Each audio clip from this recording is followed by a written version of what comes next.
cytomegalovirus. And I think that this was a good topic. What should a transplant recipient know about this virus? I imagine that if I were to ask many of you, I'm probably going to get a bunch of hands up. How many of you have heard of CMV? Can I see sort of hands up? Yeah, a lot of you have, right? And some of you may have had CMV, right, as sort of an infection. Some pretty simple, some pretty complicated. So I think it's an important virus for transplant recipients to know. And in fact, actually, for transplant candidates, right, as they're going through the evaluation, it's one of the most important infectious complications after transplant. Without any kind of antiviral prophylaxis, there are high rates of CMV reactivating, whether it's early in the transplant sort of period, a few months, and sometimes pretty late in the whole process, whether it's a year, 2 years, 5 years. We've had patients 10 years out or 17 years out from transplant having CMV reactivating. There is a lot of morbidity and mortality, right? So mortality, I mean, we still unfortunately have on occasion someone die from CMV, whether directly or indirectly, although that is really becoming rarer and rarer, thankfully. But a lot of morbidity in the sense of symptoms, hospitalizations, a lot of sort of treatments and labs, and sometimes getting pretty sick. So it's still a high burden to our patients, our transplant recipients, whether it's the cost or time, but just plain old quality of time, which is obviously something incredibly important and precious for every patient who has gone a transplant. So this is important to talk about. And I'll tell you, there are moments when I go to the hospital and do a consult, a patient who has been transplanted for maybe a year or sometimes just 6 months, and they're there for CMV, and I need to tell them like, hey, we're here to help your kidney transplant team treat your CMV. And the first sometimes I get the question, what is CMV? I never heard of this virus, and how come I was never told about it? That may be true. I certainly have, seen people sort of not really being taught about CMV, or at other times, the process of evaluation is so complicated, right? There's just so much going on, so many appointments, so much information being bombarded that maybe somebody mentioned this virus and it just didn't register, right? So this is important to go through it again and always sort of remind yourself of this important virus. This is your room. So what is CMV? It's actually a very common virus.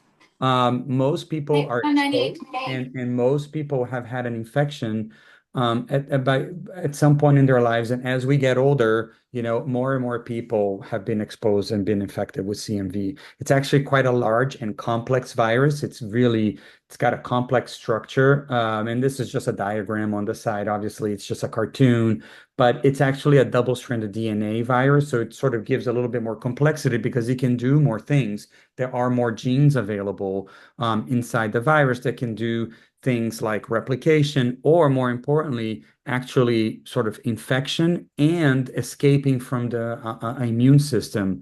So it's an incredibly complicated virus that really has evolved to infect mammals. I mean, it's not just humans that have CMV. There's many, many mammals that have, but they're all very specific to each, right? So there's pig CMV, there's cow CMV, but certainly there's a human CMV that is very complex in nature. So under the microscope, this is what it would look like. I mean, actually, these are actually early drawings from late last century about infected cells, and an investigator sort of noted all of these sort of extra dots in the virus, and the nucleus of the cell was much more enlarged, and hence the name actually. Cyto means enlarged. Megalo means head. So there's like a large head inside the cell, or the nucleus was enlarged inside the cell. These are electron microscopy photos. So you have sort of these inclusion bodies and the enlarged nucleus of the cell. Basically, the CMV is taking hostage of the cell's reproductive sort of replication apparatus and using it to grow itself. And then as sort of the virions are produced, then it basically lyses out of the cell and releases into the bloodstream to infect more cells.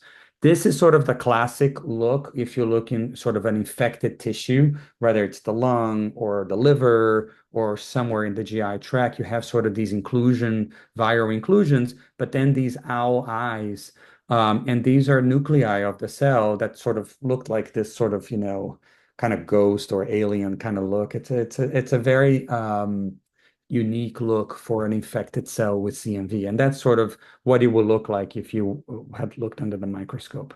So a little bit about its epidemiology, right? Again, it's usually an infection of childhood and adolescence. So that's where most of us catch CMV, like either in the playground or as a child, like with other kids, and you're sort of playing around and, you put like a little Lego in your mouth and then the other child puts the same Lego in their mouth. And now you're transmitting sort of viruses, and CMV is one of them.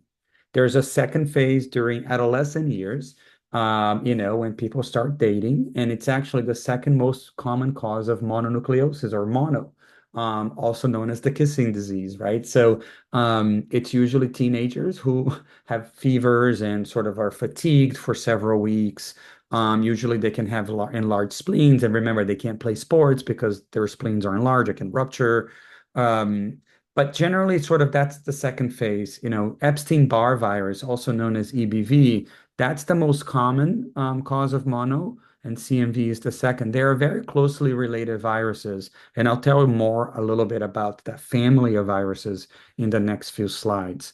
Like I mentioned before, there's a high prevalence of CMV in the United States and worldwide. So if you go to the CDC website or just estimates, right, by age 5, 40% of kids have been infected with CMV.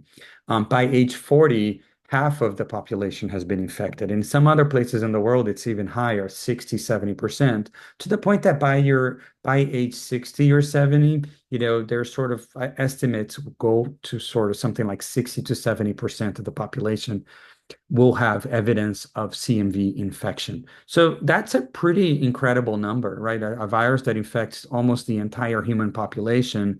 So it's really adept at infecting.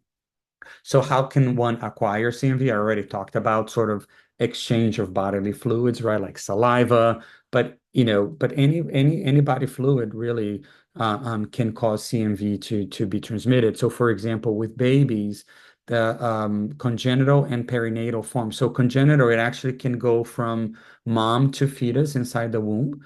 And that virus can infect the fetus. And actually, we'll talk about that. That has pretty much catastrophic consequences for the fetus. But perinatally, so a newborn, they can get it through breast milk. And that's one common way that babies get infected, usually with much less consequences after they're born, because they've already been sort of mostly sort of, they're developed and they're sort of out of the womb.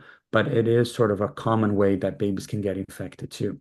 And then there is sort of iatrogenic or medically mediated. So blood transfusions can transmit CMV, and obviously organ transplant, which is why we're talking about CMV today. Um, so that's sort of in a nutshell CMV. Again, it's enormously important and enormously common. And the thing that makes CMV and its family of viruses sort of unique in some ways is that unlike COVID or flu, CMV, once you catch it, it establishes lifelong infection. We cannot get rid of this virus. Our immune systems don't know how, and there are no antiviral medications that can eradicate CMV from our bodies. Um, but usually, once you get over sort of that initial infection, whether it's mono or a few days of a fever in like a 4-year-old, for example, people don't have any symptoms from it. It's actually completely asymptomatic. Um, and therefore, like people don't even know that they've had CMV. People are not diagnosed with it, and it's unless you really require that CMV test for a specific reason, like you are undergoing transplant or you are a organ donor, people don't get tested for CMV. Or if you're pregnant, that's another moment that people do want to check for CMV. So after that initial infection, there's this lifelong infection. It's the name for it is latency, right? It's asleep, it's dormant in the body, and it's pretty much not doing like anything. It's just there inside the cells, minimally replicating, and not causing any disease. But that property of lifelong infection or latency is quite special for this family of viruses called the herpes viruses. So you may be familiar with some of these viruses. So HSV, right? Herpes simplex, causing cold sores and genital lesions. That is also another virus that usually we catch as kids. Most of us have it. And every once in a while, and it's most of the time dormant, not causing any problems. HSV sometimes can reactivate and cause these sores. VZV, which stands for varicella zoster, it's the virus that causes chickenpox in kids. So kids have chickenpox. They're symptomatic for, maybe a week or two with all those vesicles. But then the virus goes asleep and it doesn't cause any problems most of the time. But at times it can reactivate as shingles, right? Shingles is the reactivation in adult form of chickenpox. EBV is kind of unique. It doesn't really reactivate like the other viruses, but it's certainly after mono, for example, it stays in the body for the rest of everyone's lives. And then there's other viruses that, we don't know too much about, but they're a part of that family, HHV6. Sometimes HHV6 can reactivate in a transplant recipient and cause problems, but it's pretty rare. HHV8 can be an issue for transplant recipients and when it reactivates, but it's actually more common in those with HIV and AIDS in causing something called Kaposi sarcoma, which is a pretty nasty form of cancer. Um, so that's the family, and CMV is a very prominent member of that family. Okay. So again, it never causes any problems for most people, in particular if they have a normal immune system, and largely goes undiagnosed, and people don't even know that they have it, and it's clinically not significant. At least so we think. There's an area of research among immunocompetent individuals, and what happens with their CMV infection, we're not sure, but by and large, it's not clear that it's doing much. But in those whose immune system is weakened, it can reactivate. And that's why we're talking so much about CMV today, because that's the issue, right? In a transplant recipient, the virus, whether you get it from the organ or it was already latent in the recipient's body, can reactivate.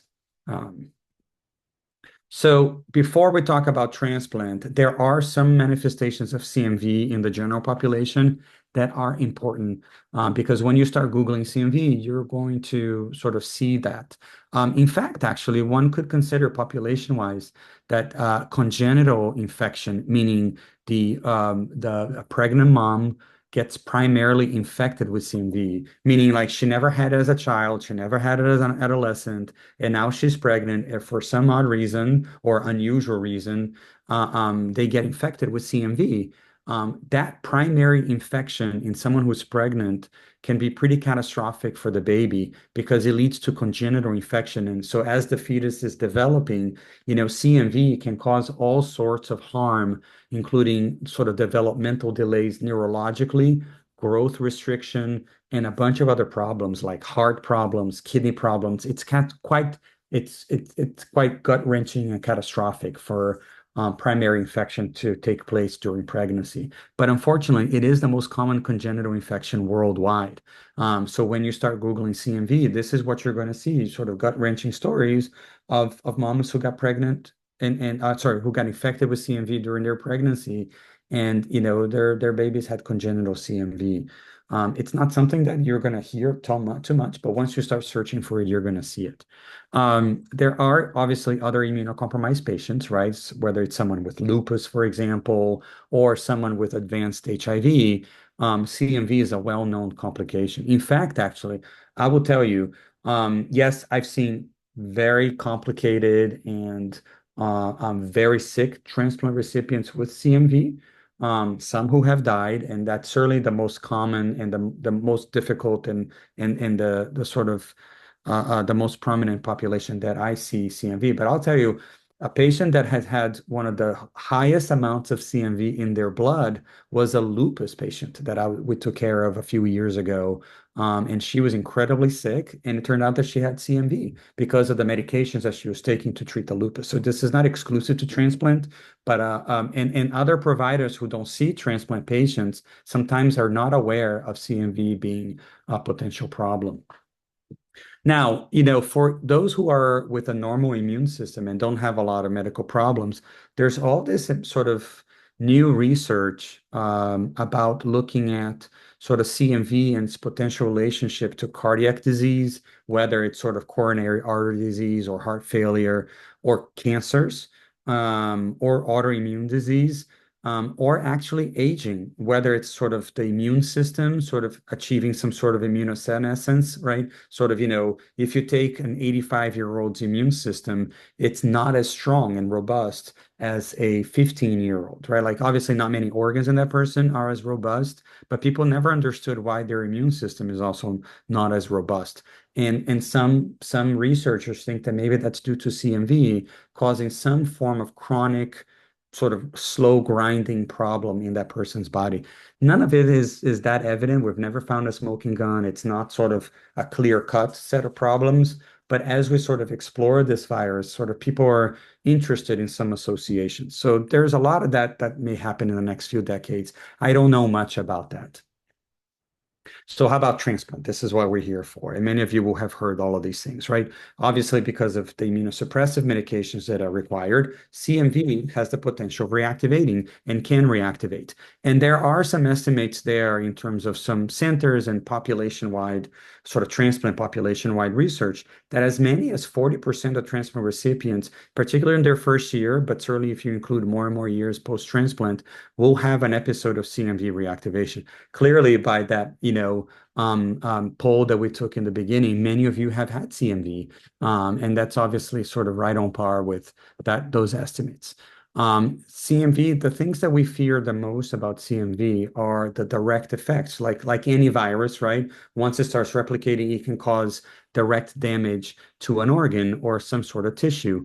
Um, there's also sort of the CMV syndrome, where it's like almost like mononucleosis. People, when CMV is reactivating in their body, they're going to have fevers, fatigue, they feel terrible. And if you check blood work in them, they're going to have low white blood cells, for example. Sometimes also anemia and low platelets. Sometimes their liver enzymes are also a little inflamed. That's sort of like CMV syndrome. It's kind of like mononucleosis. Generally, sort of obviously unpleasant, but generally mild. There's no one organ that's being directly targeted. But still, people are symptomatic. And then there are the organ-specific problems where the virus is directly causing disease in a specific organ. So, and we've seen it all. And any organ that you can think of can be impacted by CMV, the brain, the eyes. Here's a picture of an eye of someone with CMV retinitis, and there's like enormous inflammation and destruction in that person's retina. This is a patient many years ago who I saw who had CMV pneumonia or pneumonitis. They were pretty sick from it. They ended up being in the ICU and intubated because the CMV was causing such lung destruction and inflammation, almost like a COVID patient. And here is someone's GI tract, and sort of these little red dots. There's a lot of inflammation here, and some of these are ulcers that are caused by CMV replicating and causing damage to the GI tissue. But any organ that you can think of can be impacted. And certainly we've seen rashes, we've seen heart disease like a heart inflammation called carditis. The liver can get inflamed and people can have pretty severe hepatitis as well. So CMV can cause a number of problems. So those are the direct effects. But then there's some additional issues about CMV that sort of are quite unique in a transplant recipient, and quite particular to CMV in some ways. Um, these are the indirect effects. So once you have CMV and it's replicating, there's a cascade of things that can come downstream from that replication that CMV can cause. And where it's not clear why, but most of it has to do in that CMV sort of triggers an inflammatory response from the body that's often dysregulated and incomplete. But it also not only sort of there's an inflammatory cascade at times, but then there's actually an immunosuppression that can also be a result of CMV. So it's kind of doing both. It's misdirecting the immune system towards certain things, and then, but also making the immune system susceptible to other infections. So the downstream effect of those things is that transplant recipients who have episodes of CMV it's been shown that they have higher rates of rejection. So that's the dysregulated immune system, right? Sort of attacking the organ, whether it's acute rejection or chronic rejection. Both types have been associated with CMV reactivation and CMV disease. Um, but on the other hand, it's sort of that increased immunosuppressive effect of CMV has also been related to increased risks of opportunistic infections. So patients with CMV sometimes have higher rates of bacterial infections, like like a staph pneumonia, for example. Or what we worried more is a fungal infection. So people can have aspergillus when CMV reactivates, in particular when CMV is on the more severe spectrum, right? Like they have CMV pneumonia, and now you're sort of having more and more complications from that. There's also some thought that, so EBV, and that's a whole different talk, but EBV, Epstein-Barr virus, again, one of the other herpes viruses that can stay in the body forever. That virus is related to a particular type of cancer called PTLD, post-transplant lymphoproliferative disorder. It's sort of a kind of a lymphoma. It's not sometimes quite as bad as a lymphoma, but it sort of patients get similar chemotherapy and they're followed by oncologists. CMV reactivation, there's some thought that it can trigger EBV-related PTLD. So let's just say, right, like CMV it's almost like a hydra, it's got so many different heads and so many different complications that certainly makes it a very important virus because of all of these things.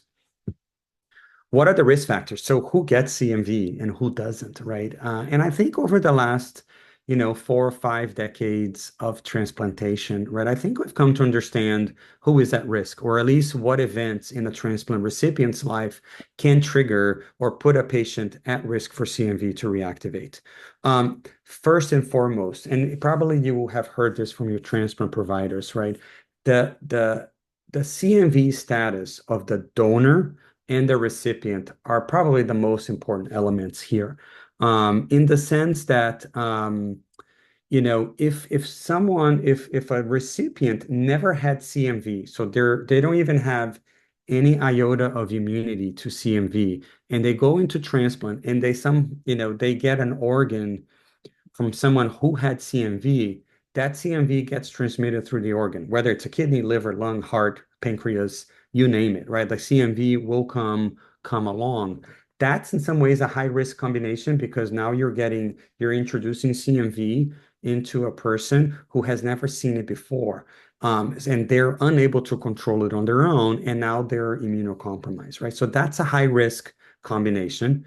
And then the other combination would be if the recipient had CMV going into transplant, which obviously is a very common scenario. Most of us have CMV, and if you go to transplant, you've had CMV. That CMV that's already in your body can reactivate as well.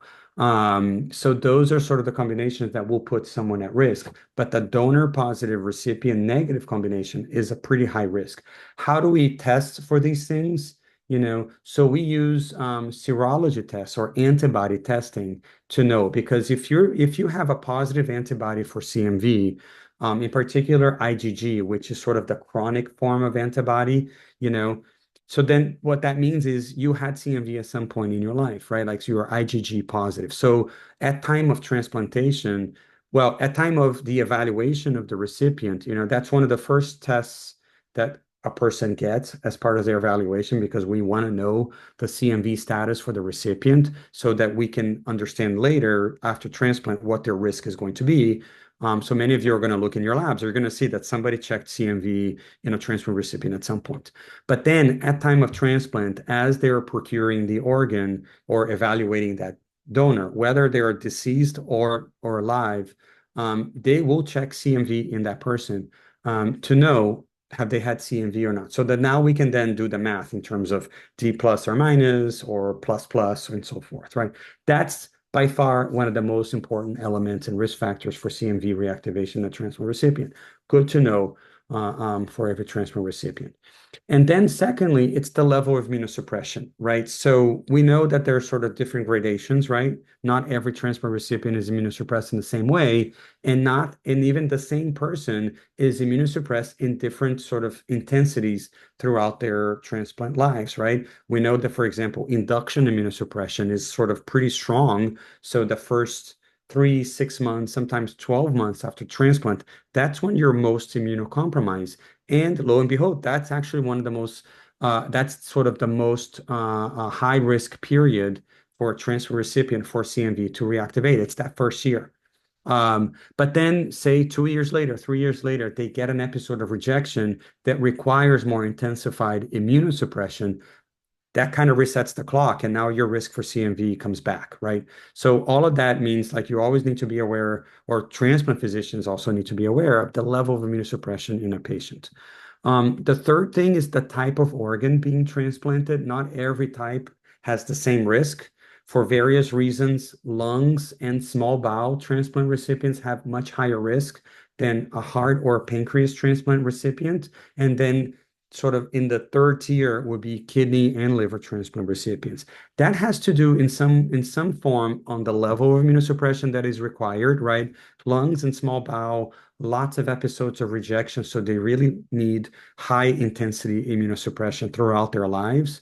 Heart, pancreas somewhere in the middle, and kidney and liver somewhat less. So that's clearly sort of, correlated with what I said before about the level of immunosuppression. But the organ itself can bring a different burdens of CMV to the transplant. So small bowel and lungs bring a lot of CMV with themselves if the donor was positive. Heart, pancreas, second tier, again, kidney, liver, less so. That just has to do with anatomy, whether the lymph nodes are present or not, and whether that tissue was infected with CMV when that person had their infection, right? Like when they were 4 years old or whatever. So those are the main ones. I mean, if someone is really sick in the ICU for, like, say, sepsis, for example, or had a heart attack, that stress to the body sometimes can lead CMV to reactivate. We don't see that very often. Other infections, however, if someone's really sick with, aspergillus, for example, right? Like they're also at risk for CMV. So that risk between aspergillus and CMV, for example, goes both ways, or it can be like a vicious cycle. All right, we talked about these categories, and this is just a way that if you look at a medical chart, right, like this is how we sort of designate these things, right? Sort of the donor being positive, D plus, with a recipient being negative, R minus. That's the high risk category. There's an intermediate level, which is the donor's positive, the recipient is also positive, that's intermediate, or the donor is negative and the recipient is positive. Again, intermediate, only because there's CMV in the person's body already, so that's going to reactivate. Um, Not as common. This is about 20% of all transplants. You have this sort of maybe low risk, some might say lucky, sort of combination of a D minus, R minus. Neither the donor nor the recipient have CMV in themselves. So they're extremely low risk of CMV, although I will tell you that these patients have a risk of getting primary CMV, right? Like, so say they go hang out with a baby who has CMV, they're at risk of getting CMV themselves, and that can be pretty gnarly itself. Okay, so what do transport providers do to prevent CMV? It turns out that there's actually, over the years, have come up with two strategies to prevent or manage CMV in our transplant recipients, right? The one that many of you will be familiar with, and it's by far the more common strategy, is antiviral prophylaxis with surveillance. What that means is that we give an antiviral medication for a determined period of time. That antiviral usually is something called valganciclovir. The brand name was Valcyte.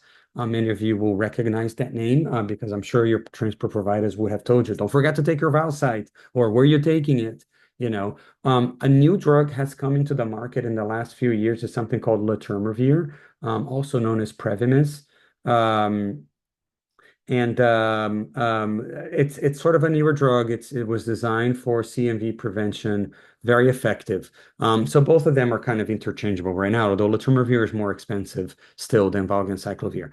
So then, depending on the risk factors and the time of transplant, patients get either 3, 6, 9, or 12 months of prophylaxis, right? And that's sort of all sorts of permutations. But you think about sort of a high risk lung transplant recipient who is D plus R minus, they get 12 months of prophylaxis. Whereas, for example, a liver transplant recipient, in the intermediate risk category, gets 3 months of prophylaxis because, again, we know that their risk is lower. A D minus R minus actually doesn't get CMV prophylaxis. They get other things, but they don't need to be taking these medications. And then within that strategy, after the prophylaxis period ends, then the providers start routinely monitoring for CMV with a test called a PCR test. That's different than an antibody test. I think we've talked about PCRs before. Many of you are familiar with that term because of the COVID, right? There's a COVID PCR test. And that's basically you're looking directly at the virus DNA in the bloodstream, and you're measuring that to one, determine, okay, there's virus in the bloodstream, it's replicating, and then you can actually come with an amount of the virus. Some of you who had CMV will be familiar, right? Like your viral load was 500 or your viral load was 10,000, and we're going to follow that viral load when we're treating it. So that's what the PCR test will tell you.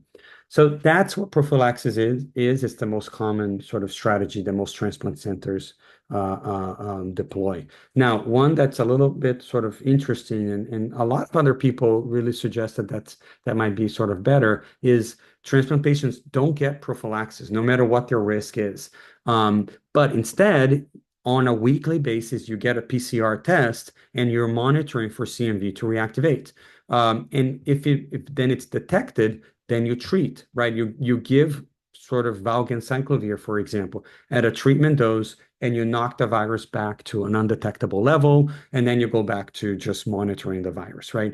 Some people really swear by this strategy because it's sort of, in some ways, like people don't have to take extra medications. And in fact, actually, we have agonized over the decades about which strategy is better. Both of them have advantages and limitations, and we don't necessarily need to go into a lot of detail here because some of this is sort of nerding out in terms of CMV. But for example, right, in terms of convenience, it's far more convenient to take a medication than having to go to LabCorp or Quest or to Columbia, for example, once a week to get blood drawn done for the CMV. And I know that many patients get a lot of bloods done, but to do it every week for months on end, that's sort of a high burden, right?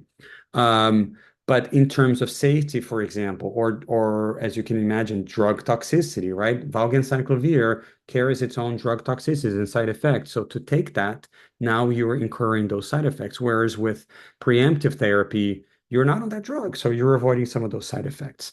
And then there's a bunch of others over here, but by and large, these are very comparable strategies, generally with very similar outcomes.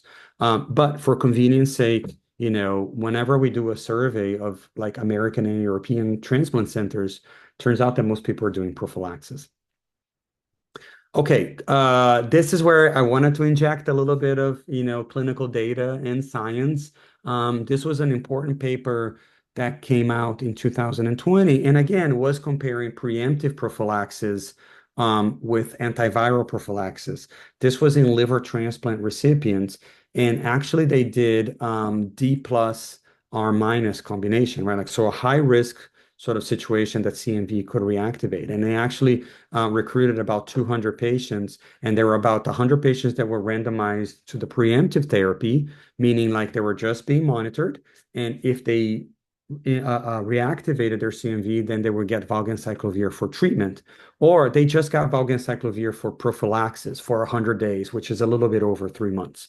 The dose is half of the treatment dose. And they were looking at who reactivated CMV and who got sick from it. I mean, it turns out in this particular study that there was more CMV in the antiviral prophylaxis, 20 out of 105 patients, compared to preemptive therapy, 9 out of 100 patients. So there was a little bit of a group difference. There were a lot of caveats to this study, although, when we were at the CMV guidelines meeting last year, we did talk about this paper a lot. It was very good, very well done. And to the point that it actually did change the guidelines that, preemptive therapy becoming sort of on equal footing to prophylaxis for a subset of patients, in particular liver transplant recipients. But for example, for lung transplant recipients, D plus or minus, for example, no one would recommend preemptive therapy, or like a kidney pancreas, for example. Probably very few people would recommend preemptive therapy. But it was really good data, and I think that sort of, scientific studies like this are really important for us as we move the field forward, right? In another paper that came out, and this is actually only 2 years ago, came out in 2023. This was another study, but now looking just at prophylaxis, and it was comparing valganciclovir to the new drug letermovir, right? And so in this situation, they got kidney transplant recipients, again, the high risk combination D plus R minus, and half of the group got letermovir and half of the group got valganciclovir. And then they looked at CMV and what would happen to them. I think these patients got those drugs. I think it was for I think 6 months. It's not here, but I think it was for 6 months. So then they looked at throughout for the first year, who reactivated and who didn't. And it turns out that this was very equal. About 10% of patients on the letermovir arm and about 11% patients on the valganciclovir arm unfortunately developed CMV at some point in that first year. Now, so basically, letermovir was the non-inferior, meaning sort of like kind of equal. And actually, letermovir obtained an FDA approval indication for kidney transplant recipients after the study. And we have started using letermovir more and more for prophylaxis because it's a less toxic drug than valganciclovir, although valganciclovir remains first line still because we have a lot of experience with it. All right, so what happens when CMV reactivates? How do we treat this? So, it's a combination of a number of things, okay? One, we try to talk to our transplant recipients about adjusting immunosuppression. Sometimes we lower immunosuppression in the setting of an infection, and I think I go over this again in the next slide. And then we give antiviral medications, right? So we're going to go over how they work, possible side effects, and so forth. And then, for severe infections, they get hospitalized, but by and large, either with CMV syndrome or no symptoms, most of these patients who reactivate actually don't have symptoms. They're just fine. And we pick this up on a PCR test. They're home and they get treated that way. So we do have two options for treatment. One is valganciclovir, the same drug for prophylaxis. It can be used for treatment, or intravenous ganciclovir, which is actually a related drug to valganciclovir, but it's sort of the IV formulation, right? And we choose one of those two medications based on how severe the CMV is, how high the viral load is. Right? If it's sky high, like 50,000 or 100,000, I would feel more comfortable treating with IV versus a pill. Or if I'm not certain that my patient can actually absorb their medications, if they have GI CMV and it's causing a lot of inflammation in the stomach or the small bowel, well, I don't know if they can take a medication by pill, right? So I give them intravenous medications. Now, those two drugs, there's an important side effect that we care a lot about is that, it causes a low blood counts, whether it's the white blood cell count or the red blood cell count or the platelets. So, that's an important side effect that we want to try to avoid. So we do a lot to sort of try to avoid those things. And we treat our patients until the CMV PCR is negative for at least 2 weeks. So it's a very individualized treatment. We obviously, if they were sick from it, they had symptoms, we also want to know to see clinical improvement, right? Like they're not coughing or they're not having fevers and so forth. And again, like I said before, we usually talk to our transplant teams and see if there's an opportunity to reduce immunosuppression. Usually it's mycophenolate, also known as Celsep or Myfortic. Many of you will be familiar with those drugs. Those are either held or reduced. That's usually the first drug to be sort of adjusted for a number of infections. I think for COVID, in particular, we saw a lot of that too. But certainly for CMV, that's a common strategy as well. Sometimes, our CMV patients get into a little bit of a more complicated scenario. And, we see a lot of this at Columbia, but other medical centers see this as well. Resistant and refractory CMV, meaning like the valganciclovir or ganciclovir have less efficacy against the virus. And that's because, either because of prolonged exposure or repeated treatments, right? Some patients have several episodes of CMV, unfortunately, for whatever reason. So after the fifth episode, ganciclovir or valganciclovir is no longer working for them. And we usually send the test and it confirms resistance. Thankfully, this is not common. And thankfully, we do have some alternative medications. Maribavir is a pill. Foscarnet is an IV medication, very robust. But both of them, we have to sort of be aware of side effects and so forth. Sometimes we use immunoglobulin therapy, meaning like an infusion of antibodies. Many of you will be familiar with something called IVIG, which is sort of just a transfusion of antibodies. But turns out that there is a CMV specific immunoglobulin product that can be given to patients as well for sometimes severe or refractory infections. So what happens after treatment of CMV once we get that viral load down, that to an undetectable level and the patient is feeling better? We actually generally give what we term secondary prophylaxis, usually for about 1 to 3 months. Not everybody needs that, and we're still trying to figure out who does and who doesn't. But if a patient was really sick, or we think they have a high risk of reactivating once more, then we do this, usually for about 1 to 3 months. Um, and at some point, once everything is reassured, we stop it and then we just monitor it. And this is also during this period, this is when the transplant providers can resume sort of the mycophenolate, back to normal levels before someone develops rejection, right? So obviously that's an important thing to avoid during these events. A few things that we hope to see in the years to come in the field of CMV.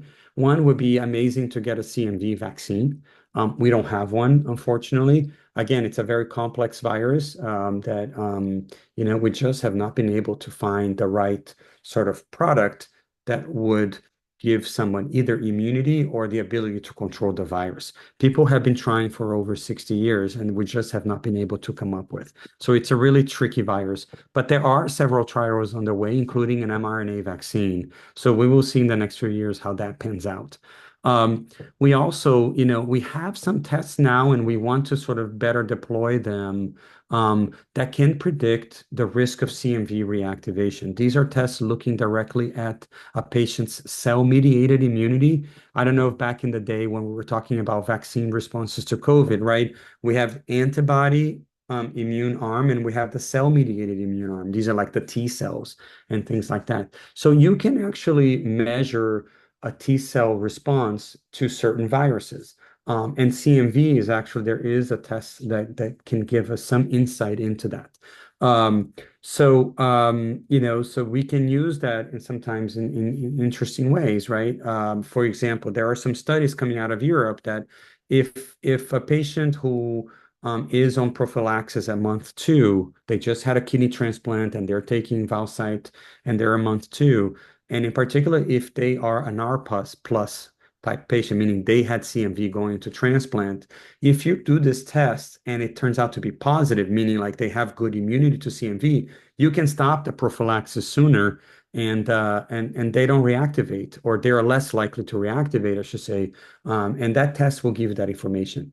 Secondary prophylaxis, the same thing. If someone is recovering from a bout of CMV, in fact, actually, Gabriel and I talked about a patient today he saw in clinic that you can do this test, and if it's positive, maybe they don't need secondary prophylaxis, or they need a much shorter duration than sort of 3 months, for example. So we're trying to figure out sort of ways that the test can be really helpful.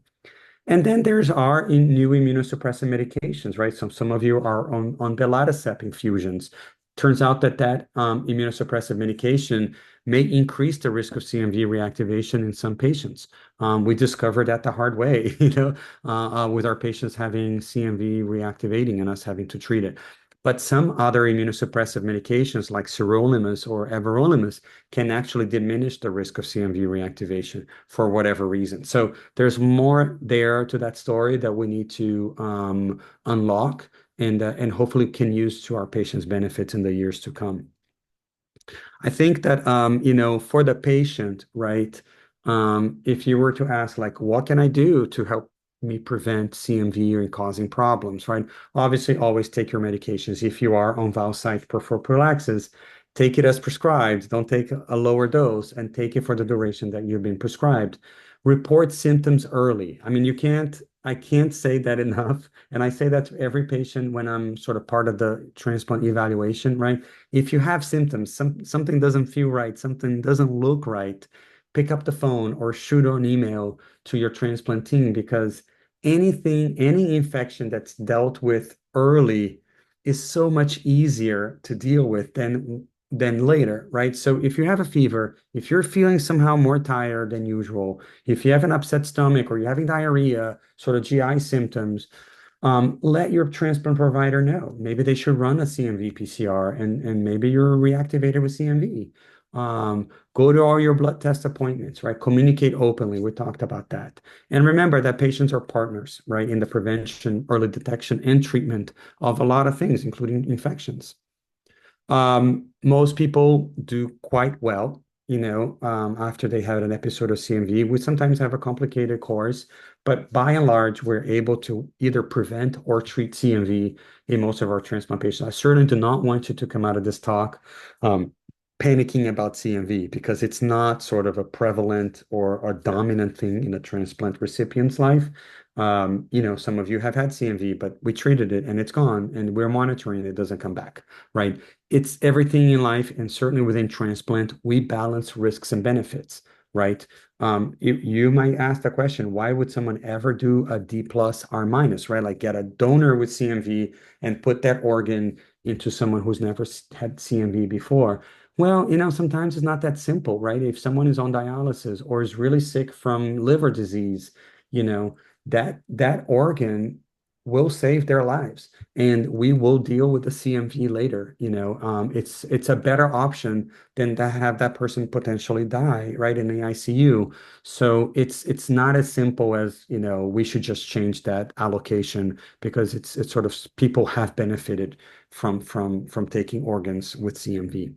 And again, this is sort of we know the risks and we know how to balance it, and uh, um, transplant teams go into this with their eyes open and are able to institute the protocols that are important for their patients, based on these risks. So that's not something for us to panic about.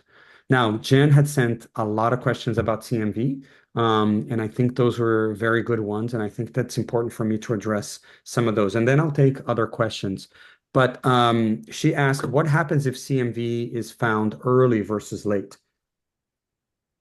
Meaning like early in its reactivation versus late, right? So when CMV reactivates, usually in the first several weeks, people don't have any symptoms. So sometimes we incidentally find CMV in the blood with someone who has no symptoms. They're the lucky ones because now we can treat it before it causes any problems.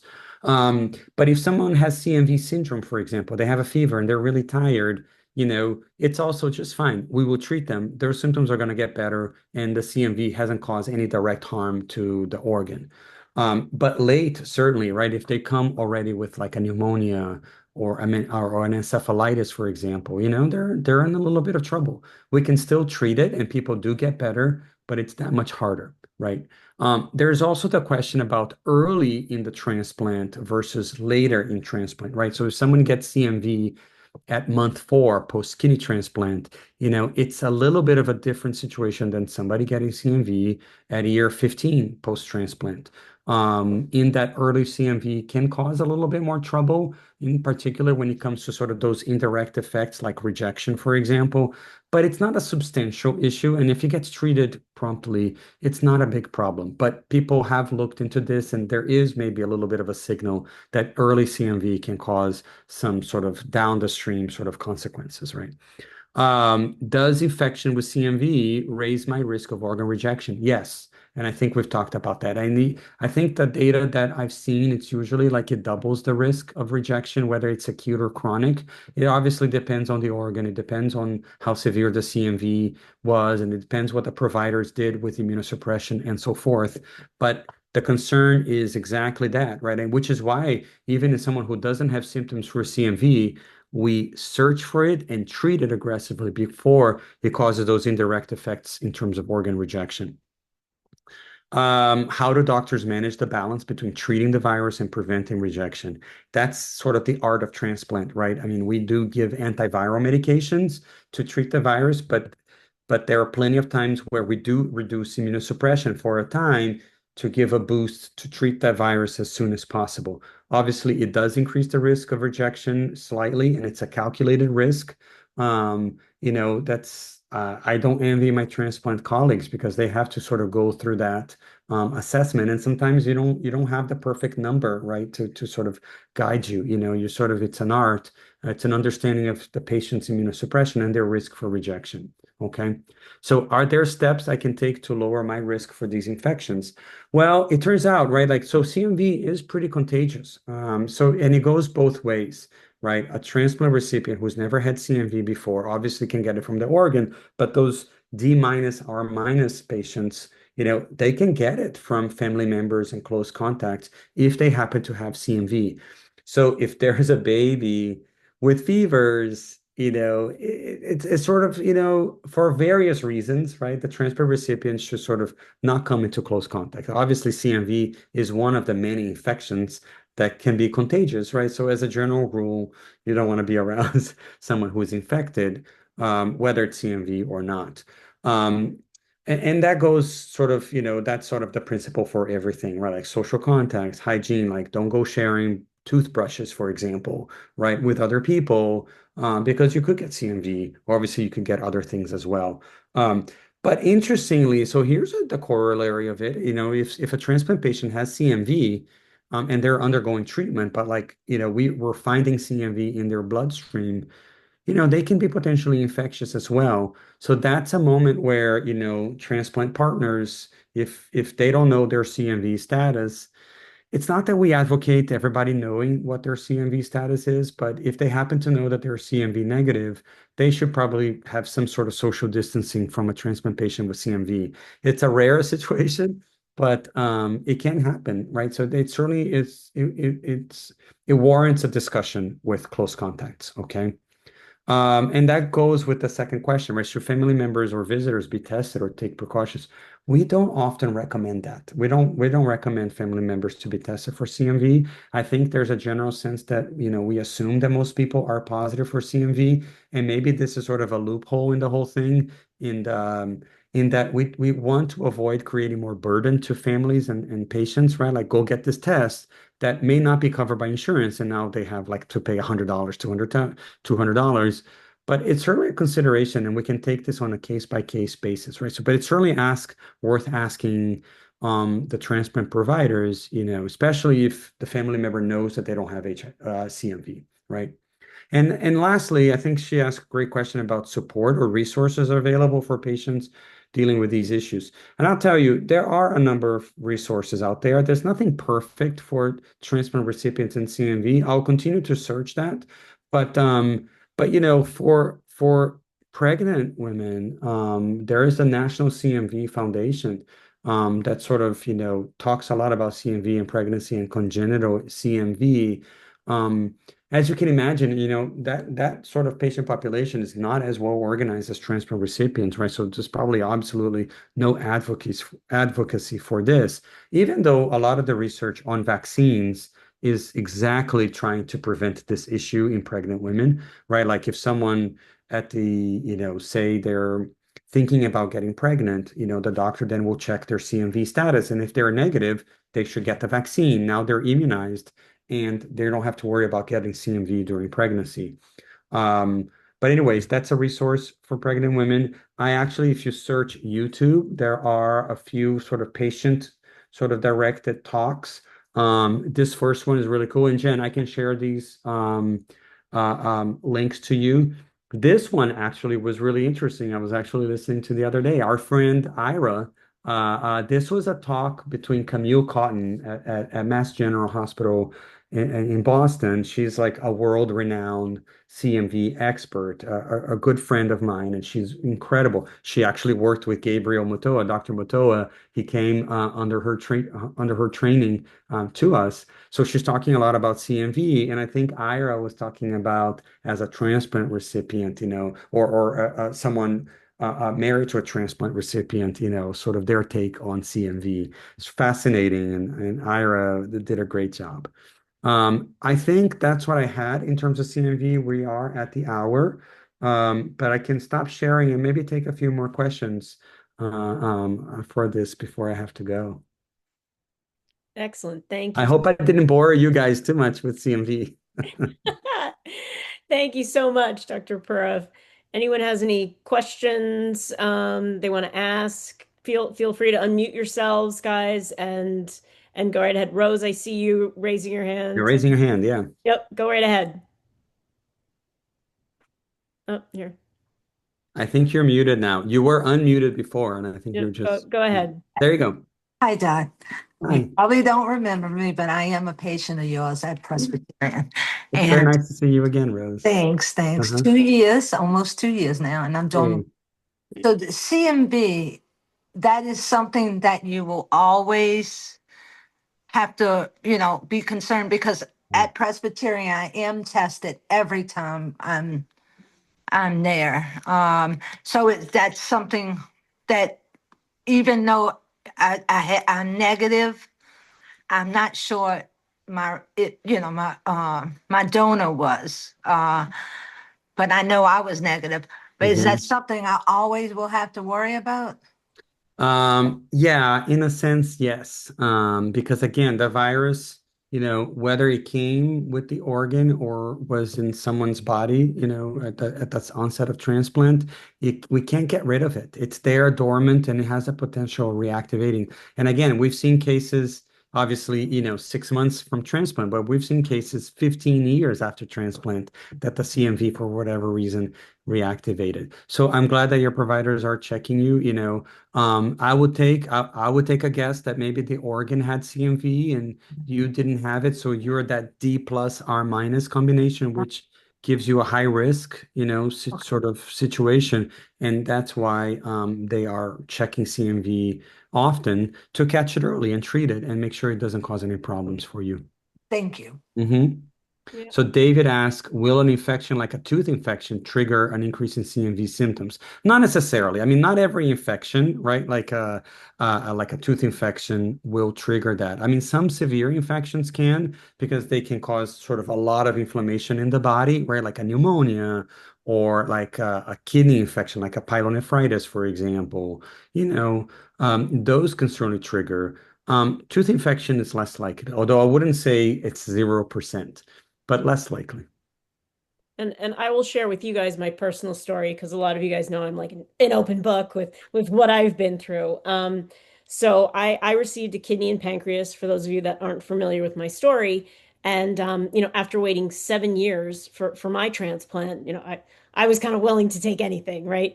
Yeah. So when my offer came, I had never had CMV, and my donor hero obviously was CMV positive, but I didn't care. I was glad to receive my gifts of life. And about, I think it was maybe 4 months later, 6 months later, give or take, it's a blur now, 10 years later. Um, you know, I obviously then tested positive for CMV. I was extremely sick. I ended up in the hospital for treatment for about 10 days and, was treated. Everything was fine. Ten days later, I came home and I ended up with a reoccurrence of CMV. And fortunately, the second time it wasn't as bad because it showed up in my blood test, but it was bad enough that I ended up on IV Yeah. meds to treat that second bout. And now I am on, prophylactic medication, Valsite. Thanks very much. I guess my insurance doesn't want to pay for the new one. But I'm doing great. I'm doing fine. No big deal. Everything's copacetic, and I'm not suffering with CMV as a result of it, and everything's managed perfectly fine. Thanks to my care team at Columbia, NYP, that I fondly call my second family because I'm there with regularity. But every time I do my labs, they check for CMV to make sure everything's copacetic and it's not showing up in my lab work. But Yeah. that's how we're treating my CMV as a Yeah. result of it. And your story is very common, Jen. Yep. People Yep. do have several episodes, Mhm. and then and then at some point we're like, enough, right? Like, let's just leave you on prophylaxis. Yeah. We don't know for whatever immunological reason, the CMV keeps reactivating. Yeah. Just keep it sort of suppressed Yep. with an antiviral medication. As long as you're tolerating the medication, Yeah. then it's good to go. Yeah. Absolutely. Yeah. Absolutely. Yeah. Yeah.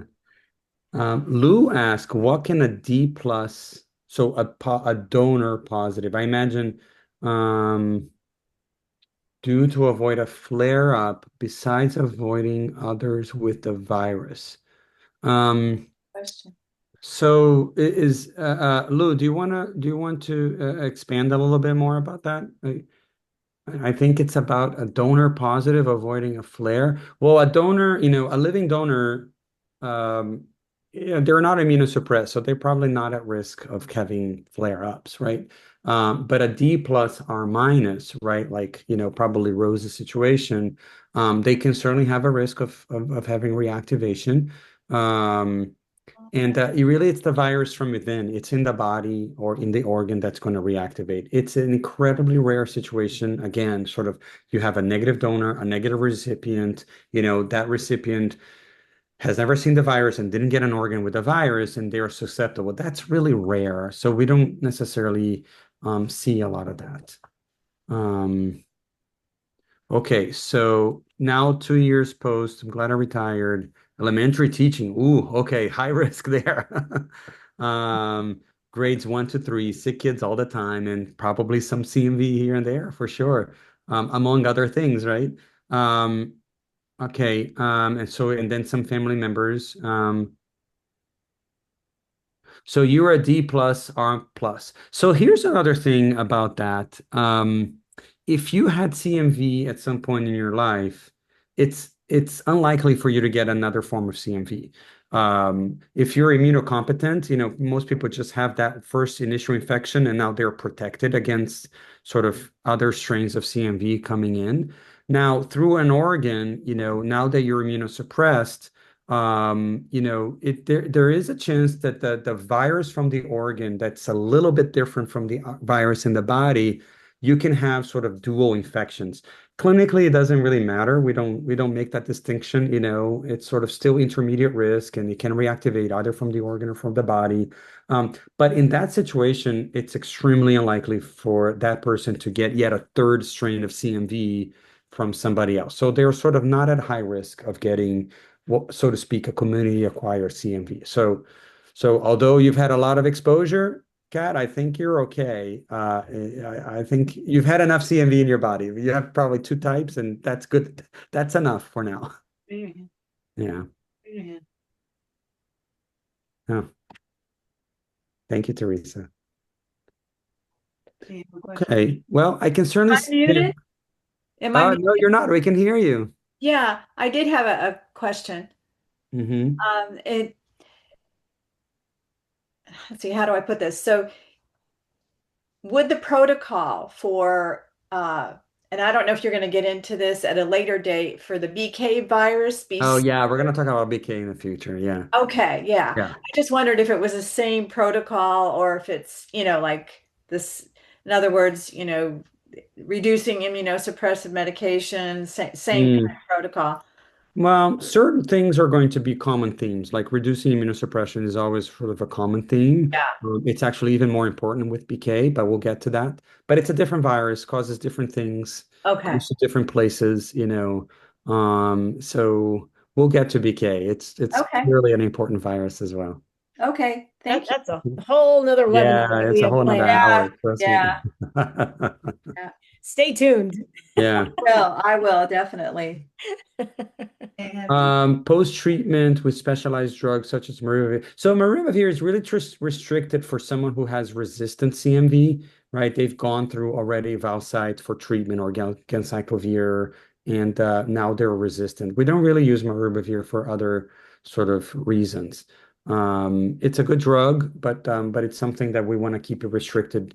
There are some weaknesses related to it, in particular development of resistance. So we wanna save it up for a true the sort of the important category. Okay. Anyone have any other questions? And then I think if not, we'll let Gabriel and Dr. Pereira go since they were kind enough to give up their Thursday evening for us. Yeah, I'm gonna go watch some tennis. I'm going to go watch some football. Thank you. Oh, or that too, yeah. Well, as always, Jen, it's been a pleasure. Thank you so much for everyone to come. Great questions.